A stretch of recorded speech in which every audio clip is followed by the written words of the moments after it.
Welcome back, aviation enthusiasts. Today, we're going to embark on an exciting journey into the fascinating world of aviation. In this video, we'll delve into the science of how airplanes fly. Have you ever wondered how those massive metal birds take to the skies and stay there for hours? Well, get ready to have all your questions answered as we explore the principles behind flight. So, without further ado, let's dive right in. Before we can understand how airplanes fly, let's first grasp the fundamental concepts governing flight. The two main forces at play are lift and gravity, and to comprehend these, we must turn to two of the greatest minds in science history, Daniel Bernoulli and Sir Isaac Newton. Bernoulli's principle is a crucial concept behind lift, the force that propels airplanes into the air. According to Bernoulli, as the speed of a fluid, in this case, air, increases, its pressure decreases.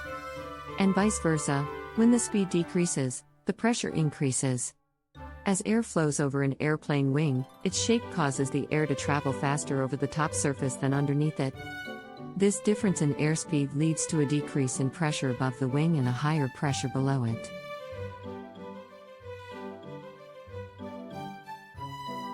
The faster-moving air molecules over the wing create a lower pressure area, while the slower-moving air below the wing maintains higher pressure.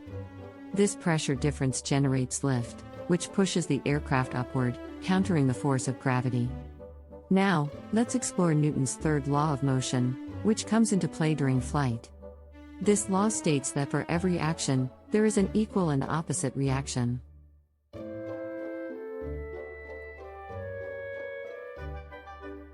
When an airplane's engines push air backward, the air exerts an equal and opposite force on the airplane, propelling it forward. This reaction is known as thrust, and it helps the airplane overcome the resistance of air drag.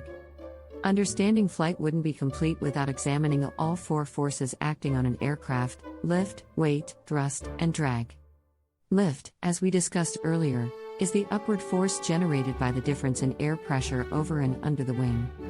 Weight, on the other hand, is the force of gravity pulling the airplane down.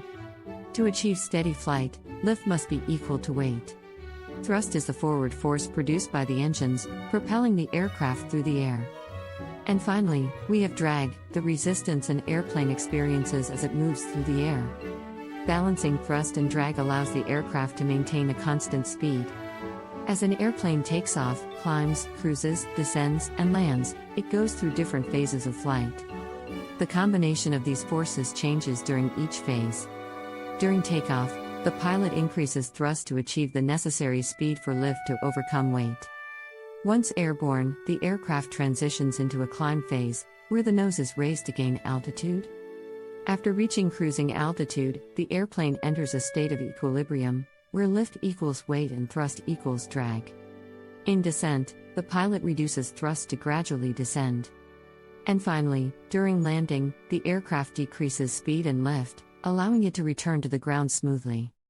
Wow, who knew the science behind flight could be so captivating? The seamless interplay of Bernoulli's principle and Newton's third law allows these magnificent machines to soar high above the clouds. Next time you're on a plane, take a moment to appreciate the science and engineering that make it all possible.